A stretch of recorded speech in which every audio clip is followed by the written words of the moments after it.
find answers as to why I was being put through this torture.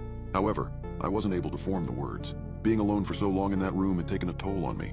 Tears fell from my eyes as I was yanked up onto my feet against my will by 2 council members. My body was dragged down a hallway and led into another room, where a bed surrounded by strange equipment I had never seen before lay waiting for me. Before I was able to process anything else, I had been strapped down to the bed, stopping any chance of escaping that I had. Immediately, I was blindfolded, but I could feel my body being pocketed and prodded by the strange instruments I knew nothing about. I could feel myself slipping in and out of consciousness, but I was able to stay present to hear the words, "The Lord has let the baby survive. She's ready for the next phase." "The baby's okay?" I asked. The blindfold was lifted off of my eyes, and I was now face to face again with the holy leader. "Yes," he assured me. "It is time for you to know the truth, child." "What are you talking about?" "Shh," he hushed me. "It's very simple. First, your baby needs to be born. You aren't going to hurt them, are you?" "No," he whispered, "though I can't promise the same for you." "So you are going to kill me?" I whimpered. "Not kill. Well, not exactly." I shook my head.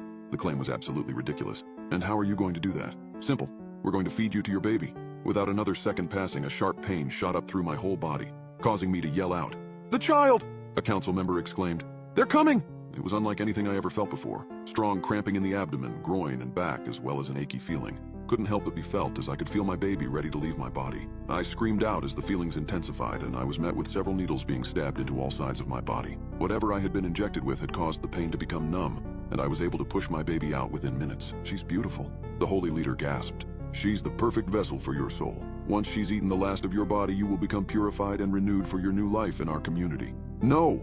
I spat. Without being able to feel any pain and still hyped up on adrenaline and fear, I realized that he had unclipped one of my restraints while taking out the baby. With all my strength, I was able to rip my limbs free from the straps holding me down. Before the council or leader could react, I was able to push them out of the way and run out the door. Without another thought in my mind, I dashed down the hallway.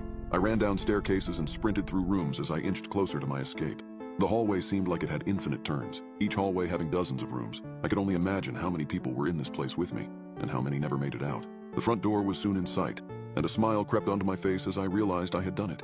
Escaped. I could finally tell the townspeople the truth about this twisted cult, and save everyone from living a sick lie. At last, dripping in blood at the door, I grasped the handle, turning it frantically. The door swung open and I stumbled out into the cold night air, gasping for breath. My heart pounded in my ears as I looked back at the imposing structure that had been my prison. I was free, finally free to expose the horrific truth of the cult, to save others from the fate I had narrowly escaped. But as I turned to run, my foot caught on something. I looked down to see a thick, heavy chain attached to my ankle, its other end secured to the building.